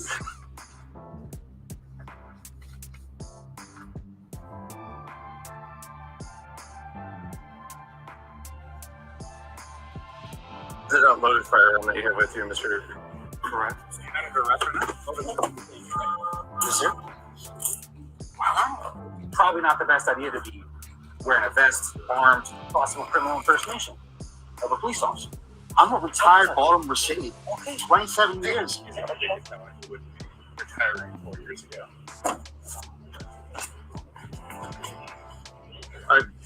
I'm speechless. When a police officer in Bremerton, Washington arrives to a call and finds a man dressed as a law enforcement officer already on the scene, things quickly take a turn for the bizarre. Suspicious that the man may be impersonating a police officer, authorities soon discover that while he doesn't have any legitimate police... Ain't no telling, like, if I just let my videos go, child, ain't no telling where, like, what end up being played next, Just no telling at all. Let's see what's going on. What's going on in the algorithm, honey? Let's see what they're talking about on... Oh, somebody's saying Cardi B doesn't even know who the baby's daddy is. Y'all believe that? Hold on. Somebody said from a wife to a baby mom. That's ass backwards, ain't it? That's ass backwards, ain't it? And I'm with the bit that ain't his baby. That baby got to be blood tested. There's some jaws got to be swabbed. Because it was all each other around the same time. And that baby gonna be a C-section baby. That baby ain't gonna be able to come out there. You gotta get that baby out the bed. Yo, I'm so happy you said that. So, she can't. I'm telling you, that's not his baby. It was nothing that nobody could say. Okay. It almost felt like whatever people experience when they go into like withdrawal and like they're throwing up, like I feel like I was withdrawing love and I can't think, I can't work, I can't even look at my kid's face because it's like, and when you know you're done, I don't know what it is, you just know that it's done in you. It just dies in you, but when it dies, it's very painful. Cardi B, you get it. Offset's a cheater. Here's the thing I keep trying to tell chicks who willingly deal with cheaters. Y'all are dating rappers. That's your cheater. You knew Offset was it before you got with him. It's probably like, but women always say this thing, oh, he's playing in my face. Nah, he's been playing in your face. There should be nothing that compromises your character. That Offset them, what is it? Sweetie, Krishan Rock, Ari, like, this is, Offset was piping out chicks that Cardi was supposed to do music. But there was a song that Quavo had, and the song was called Messy. I said, Carisha, please, because she too messy. A dog behind my back, but I ain't stressing. You wanted the gang, you should have just said it. We would have blessed it. Got messy. I know it sounds different than that. And you were quiet. And the internet was talking. Why were you quiet? You know why I was quiet? I was quiet because one thing I'm going to do, I'm going to find out the truth. And you know that I was finding out that truth in and out. But there was this one time I said with a friend, I'm like, I feel like you had a problem with me. It was like, no, actually, this is what I actually had a problem with you with. And I'm like, that's what you had a problem with me? This is not something to have a problem about, baby. Like, we could have been talk about it. And this is really minor. Like, are you sure? And it's like, you know what? That was stupid. And then they gave me flowers. And I was pregnant too with my son. Then months later, I found out you this. Oh, yeah. Because the narrative be nasty sometimes on me. Was it true to you and Sweetie? No, man. It was a rumor, man. And I feel like it was something deeper than that for the split of me and bro. It was something deeper than that. You know what I mean? It was something deeper than that. I don't really want to touch on, but it's something deeper than that. I think that was just like that was a thing that was a bug that I heard. I think people was trying to tear my situation down in that situation. And, you think there were business people that were plotting on you both? For sure. Yeah, and they were creating you guys, stopping you guys from being strong so that y'all couldn't go together against that. Exactly. Yeah. You believe that? It's weird. Like, so you gave me flowers, and I told that I'm pregnant, and then I find out months later, you crazy. Y'all was just crazy. Do you let them know you know? They know I know. That girl, did you go back and y'all had a conversation about it after? No, I don't have to have a conversation no more. I know, and you know that I know, and you know I have the receipts, the real receipts. For some reason, this is so weird. Men actually respect marriages. Women don't really respect marriages. You're saying outside of the marriage. Like a man wouldn't come to you. Yes. Because he's like, oh, you've got your thing. Yes, like my DMs were extremely dry. Nobody would approach me. But these women, they will throw themselves at a married man like it's nothing. It's like, oh, well, whatever. Also, that's on Twitter. Like, I know Cardi's like a huge superstar, but throwing shots at Cardi. And they work in the club. So, like, Cardi's on that level of knowing who's who. Also, so that's the thing. So Offset knows I dogged this woman out. Everybody got it. So when she pops out with Mr. Stephon Diggs, cool, whatever. Of course he ain't happy, but he can't be that tight. Why he can't be that tight? Because he put her through the ringer. He done every girl. And I think that's what he said. Y'all didn't see every girl. Y'all didn't see when she was about to do a song with so-and-so. Y'all didn't see when she supposedly caught me on the Ring camera, this chick, at our crib, in our bed. situation. So you gonna see it when you see it, and then your opinion comes in. Mhm. It's like, But it's already happened. what you know what I mean? But then I just had to realize it is what it is. No. So apparently, Cardi B approached a blogger for talking crazy about her on their blog, basically saying that Offset and Cardi B was messing around again. Y'all don't give a f who you support. Lying on my P word is crazy, and he have not effed me neither. Y'all truly gotta leave me the F alone. We both move on. Tell him to tell you how he was effing Ari while we was together, but yet I'm wrong for moving on, huh? Leave me the F alone. I don't cheat no more. Oh my God.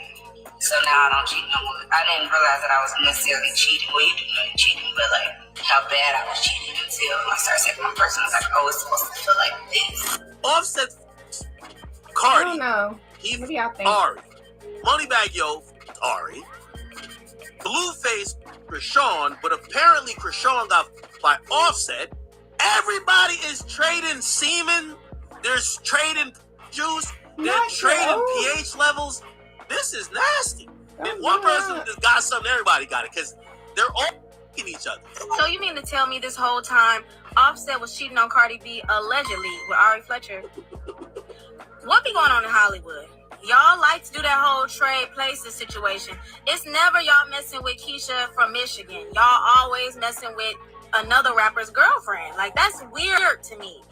Offset, Krishan, Ari, Sweetie, 10 starlets. Offset had chicks randomly just popping up to the worst. There's two more names too I don't even want to mention because when I heard them names I was flabbergasted. But Offset was out here just piping everybody out. Okay? Offset was leaving Yo I Love You Queen under Cardi B's post. Like, now Cardi, your ex-wife, or I don't even know if divorce is final, but I know she filed for divorce in 2024. Where do y'all stand now? I mean, is it finalized, a divorce? Not yet. Okay, so it's not Still finalized. going through it. Do you want it to be finalized? I'm ready to be over it, for it to be over it, yeah. Really?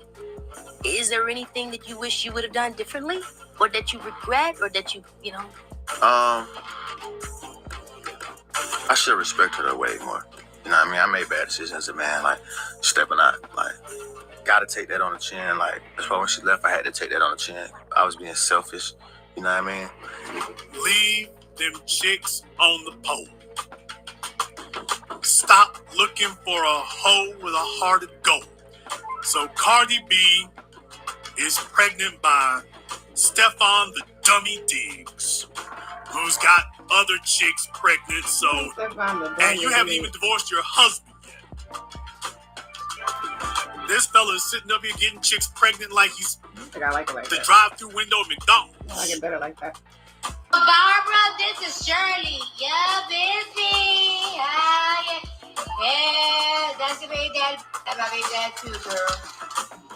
Well, what now? We'll figure it out, baby. Relationship to relationship is a new baby. Are you okay? You need to slow down. You need to calm down. It's like you went from the frying pan into the fire. You could have just stayed with the cheating husband. Like, you felt so disrespected by your husband that you decided to hit the streets, and this is the best you could do. So you left your husband because you didn't like his sex habits. Okay, but Stefan Diggs, you and another chick pregnant at the same damn time, that's cool. Said sleeping with other women, that's out of line. We ain't gonna have none of that. I ain't that kind of hoe. Stefan Diggs, okay, me and this other chick both walking around pregnant as hell together. Really? Welcome to the discount man, Cardi. That Cardi B got into this situation and made sure that Stefan Diggs was now going to be her baby daddy off of the comment that Offset made. I get real meticulous sometimes. Sometime when he's you my baby mama, I want. And he used that as a primer to, hit her where it hurts or get back at her. Cardi B then said, okay, I'm his baby mama too.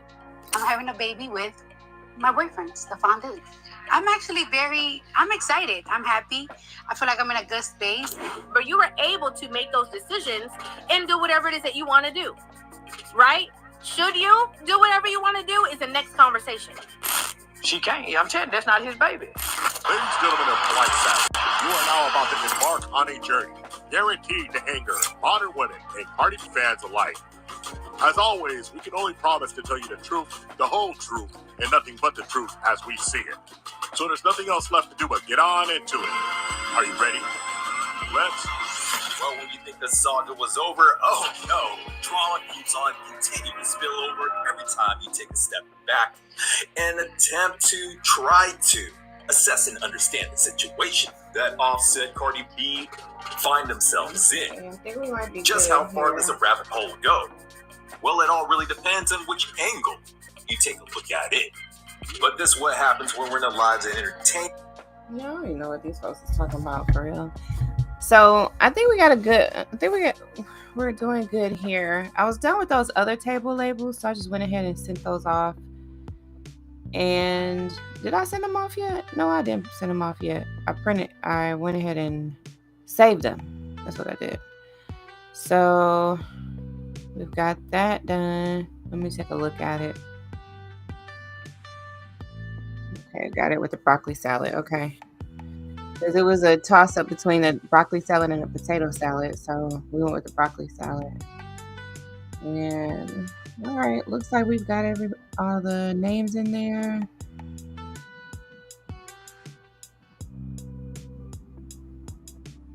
Okay. So that's looking good. All right. So then what I went ahead and did is just like kept that same basic template, cut out all the other stuff, and then just put in the vendors that'll be there. And then as you can see, some of them I don't have their actual business name or what name they're going by for the business. So I just put in their name, and then I'll replace it with their business name once I get that confirmed. So we've got that done.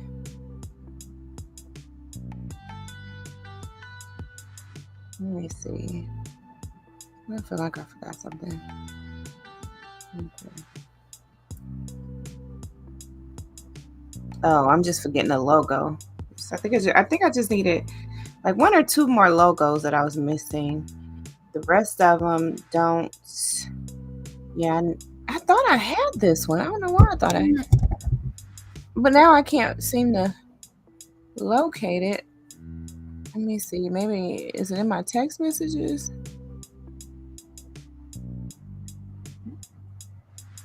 No, it's not in my text messages.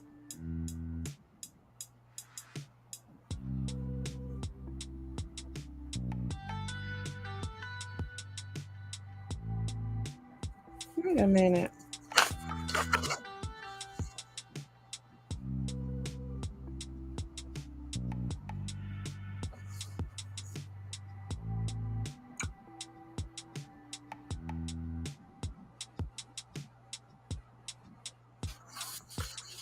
Okay. All right. So, let's see. I'm not seeing it in here, so I'm not sure where it is. All right. I think I'm gonna have to reach back out and get that info. Yeah, and then I'll be just about done with these. I'm still missing some contact info. Let's see, like right here. I'm gonna go ahead and put that in. Let me see. It's 256 276 7311. Wait a minute. I need to do a space right there. Okay, 7311, right? All right. So that's easy. Let me just make this bigger.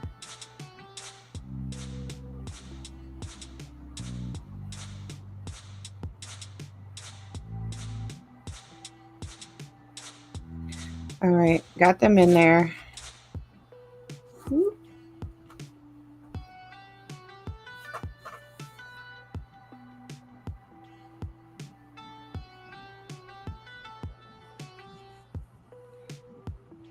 So there's still just a few of them, and I'm going to move this one. Let me see.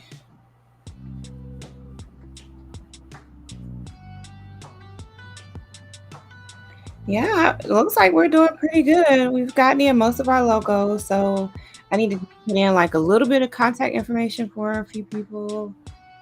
And yeah, then I should be good to go.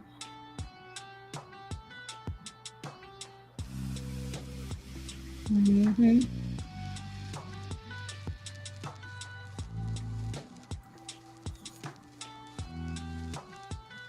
Okay, and I'll just put this in once I get her logo. I'll put her correct info in for that. And I think we're doing good for this one. Let me move the southern states. We're gonna move them down. I'll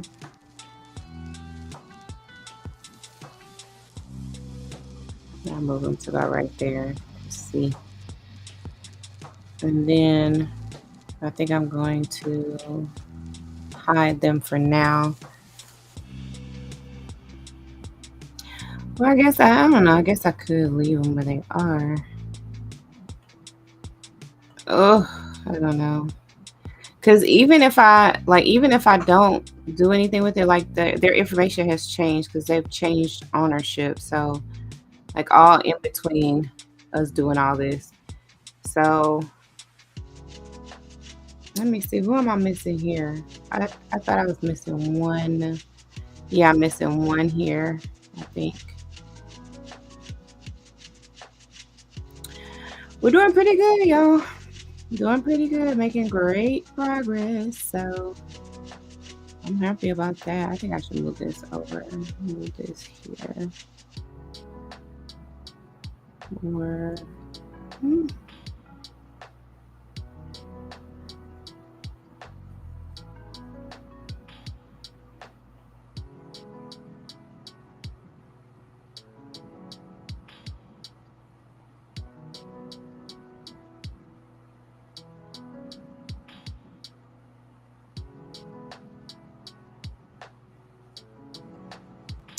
guess it'll work if you just kind of finagle it a little bit, huh? Okay, so I should have room for the last remaining logos right here. Then we've got some more logos that need to go. Wait, where is it? Need to go right here. And then we should be pretty good to go, you guys. We're making great progress here. So I'm good with this so far. So I'm gonna close out of this one because there's no need for me to do anything else with it right now. And then of course I need Tammy's info since she's our co MC. I want to make sure I got her information in there. Let me see. Okay, what did I do with this? Right here.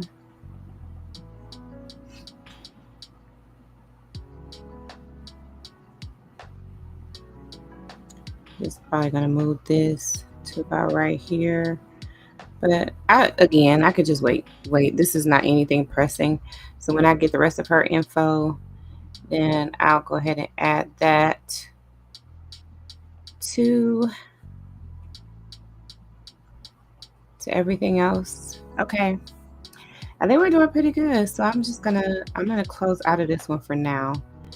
And then I just we've saved this one. So I'm gonna go ahead and put that in an email.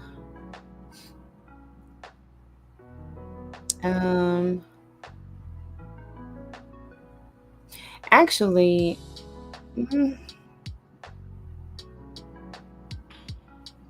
I wonder if I should wait to send it until, because I already sent her one where she can do a test print to make sure it's all good. So maybe I'll just wait to get the confirmation from her that it's all good to make sure I don't have to change anything before I send her the rest of them. And then these can be sent over to her now because this is just going to go on one side. So, well, it can't go over to her now because I still got to fill out the rest of that. So, okay, so those two things are still in the works. So we're still working on that to get the rest of the information there. Okay, no worries. So this is the saved table labels, and the design is for it to be like on one side. This is going to be one side. It's like a sheet of paper that's going to be like landscape orientation. So on this side will be the Gala guide. On this side will be the menu, and then on the other side of the paper will be the table number and the table sponsor. So that's how that's set up to go.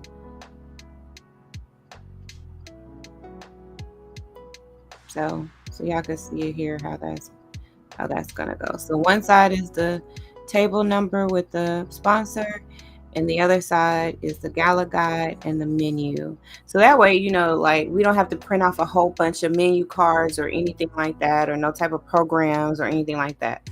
But I still want the ladies to know what we're doing, like so they can keep track of the evening, like the order that the evening is gonna go in, and they know what the food is gonna be before they even get up there, so they know what to expect and what they want to choose from. Just go ahead and get them taste buds activated.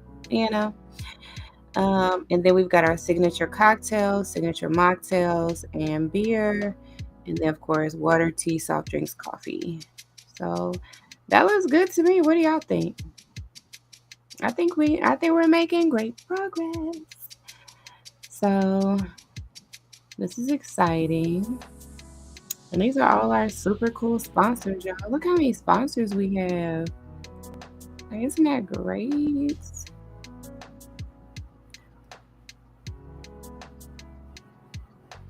So everything's looking pretty good to me as far as layout is concerned. Wording, spelling, everything looks good. Because that's always a thing, child. You hate to like mess up a sponsor's name or something. They've given you your money and stuff, and you can't even get their name right. Come on now, get it together. So, yep.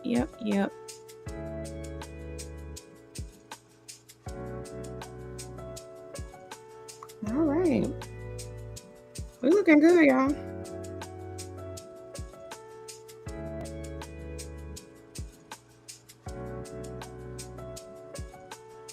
Yeah. I mean, I think we're doing just fine.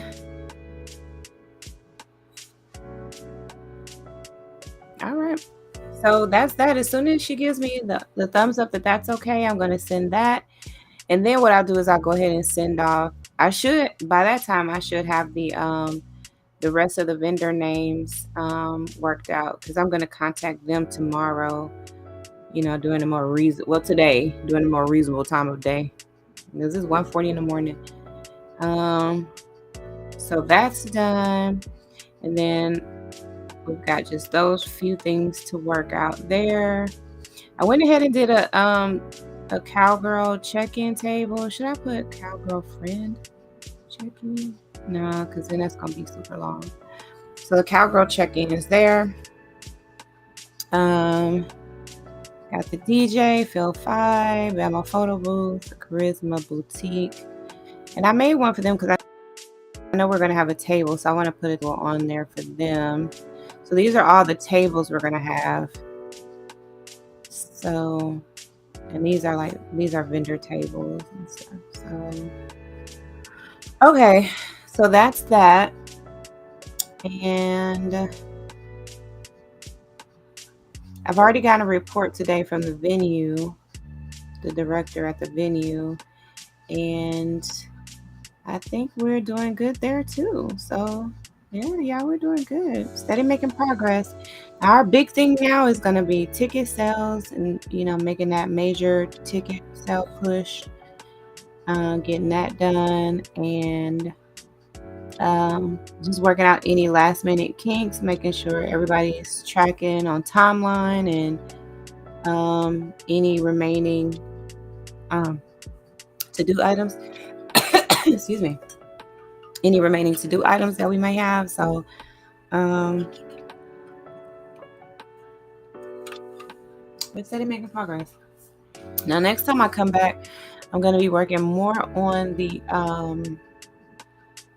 ticket stuff, because then I'll have all the information I need to move forward with getting that big ticket push done. So, and then the other next big thing is the donations. So let's go to here.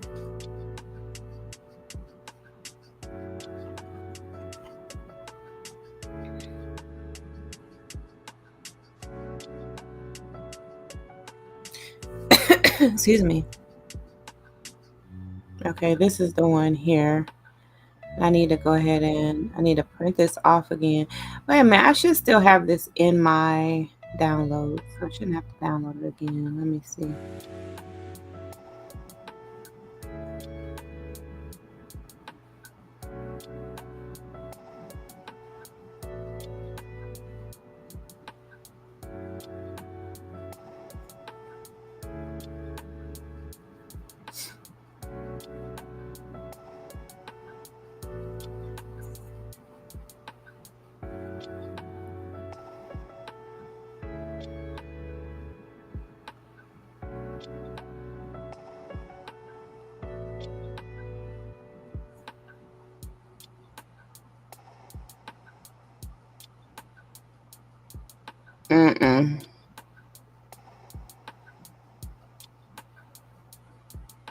There we go.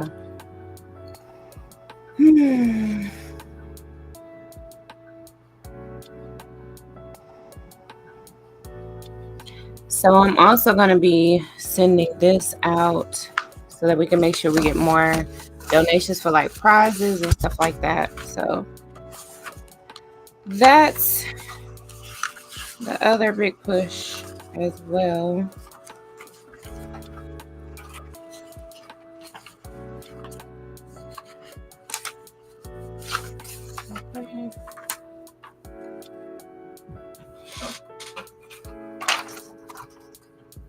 Okay, so I got this printed off.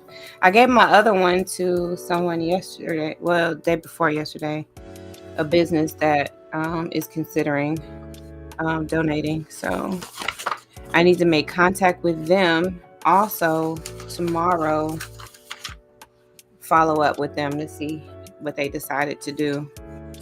Okay, so, and then this is for our venue write-up. And I've got that other write-up in my email already, so I guess I'll go ahead and print that off so I can go over that. And then that needs to be signed, and oh, this is good. Oh, this is good right here. Okay. So we've got to give it our final approval too, so everybody can move forward with their part. Get her done, honey. Okay. Okay, I'm just going to print this.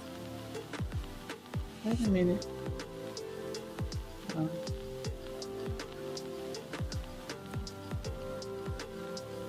Okay, so I'm gonna print this, and then so that'll be tomorrow when I start working on this. That'll be the first thing I do is make sure all the venue stuff has been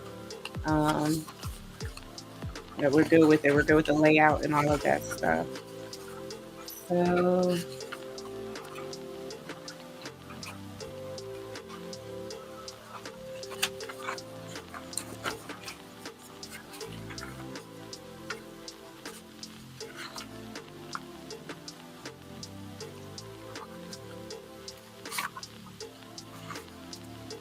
and then I got to go through all of my notes and just make sure I didn't miss anything, you know? You know, sometimes it's like it's something gets mentioned, and then next thing you know, it gets forgotten. Okay? So that's what you don't want, you know? But I think so far we're doing a good job at staying on top of things. And then all the duties have been, you know, delegated, I think, just the way, like just a really good way that it needed to be done. So no one's really, well, I think a few of us are feeling a bit overwhelmed, but you know, not as bad as it could be if we were doing everything ourselves, you know, and hadn't properly delegated things. So we're rolling with it. But you know, everybody has a different type of disposition on how they handle stress, obligations, you know, timeline, deadlines, you know, and all that stuff. So I think, you know, that's one of the good qualities that I have. I think I'm pretty good at working with, you know, various people, no matter their temperament or their disposition or anything like that. I could pretty much work with anybody. I think if I can't work with you, like that's a problem. Okay, like you got some major stuff going on. Because you know, like I told you, I operate from a place of grace. So you know, that's like my.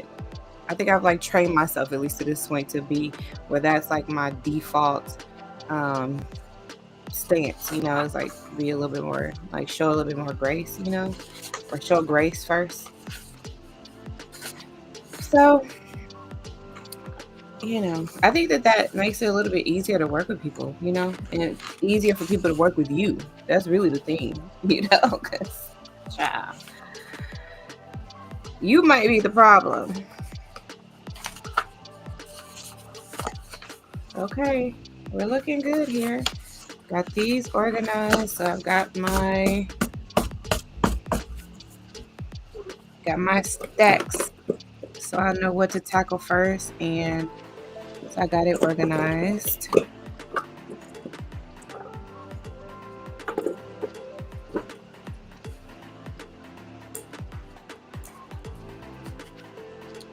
And then you guys know we're having a treasure hunt game that's going to be going on the entire night.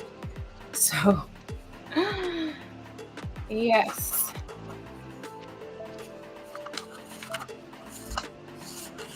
It's going to be a jam-packed, fun evening for sure. Okay.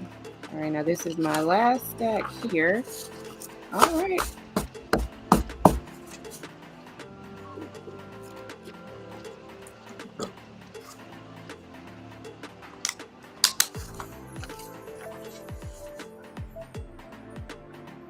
All right. I got this together, y'all. Okay. And then I'll add these into there as well. All right. So what y'all been doing? What are y'all working on? Y'all making progress? Like how, you know, what's the status of the projects y'all got going on? What y'all got going on? What are you creating? Are you making progress? Are these sessions helpful to you? Even though I told y'all before I wanted to be like a little more structured with it, but that's just not the way I'm set up, you know, like my creative like time frame that I'm just like my most creative or my best time to work is usually these weird crazy hours like late night, early mornings. So you know, I just try to embrace that part of myself as, you know, like that's just a part of myself. You know? It just is what it is. So either I could try to resist it or I could try to maximize the fact that that's just how it is. So, but maybe as time progresses, as we continue doing these, maybe we'll be able to be a little bit more intentional about our timeline, a time frame of when we go live to do these sessions. But keep in mind that you could play these after the fact, after they've aired. You don't have to see them live. You could totally just, like tell yourself they're live, child. Okay, it's not really gonna make a difference. Just have it on, like to know, like, okay, this is like when I'm just doing my writing, I'm just gonna turn on Delores' live writing session and just write. And she's got background noise, white noise, whatever in the background. It's not disturbing me, but it just gives like a little bit of a mental distraction that keeps you focused. You know what I mean? Because sometimes it sounds weird, but that's how it happens though, right? Like that's how white noise is. It's like it's a distraction, but it keeps you focused. It's like it doesn't really distract you. So that's my intention. I don't want to distract you. So I just turn on videos and stuff like that. You don't have to watch them, but you could just listen, or just half listen, or just let it be playing in the background. It just, gives you a little bit of white noise. So I feel good about this, about the progress we've made today. I wanted to get these prints done so that the ladies who are going to be printing them off, or these labels rather, the ladies who are going to be printing them off can go ahead and get them done. And then because there's not going to be very many changes to them, if at all, then we can go ahead and get this done. We don't have to wait till the last minute. This is something we can just be like, okay, that's done already. We don't have to worry about that. Put it up and just have it, ready to go for gala night. So we're in there, y'all. We in the pocket. So now we are like 13 days out. So we're doing it, y'all. Girlfriend Gala goes west. All right, y'all. Thank y'all for doing this live writing session with me. I'm gonna let y'all go so I can get some rest. Big day today. Heading into this Friday. Lots of connections are going to be made this morning. We've got coffee with the chamber this morning, and then I'm going to be picking up some prizes that people have donated. So I'm going to be picking those up today as well, and then making connections with some other donors. So we can get you the girls, some wonderful prizes for gala night. Because that's like one of the highlights. It's like, oh, what kind of prizes are there going to be, And we've been pretty thoughtful about our prizes this year too. So, I think you all will love all the prizes that we've been able to collect for y'all. Okay, so I love y'all. And thank y'all for tuning into live writing sessions with Delores. Love you. Bye-bye for now.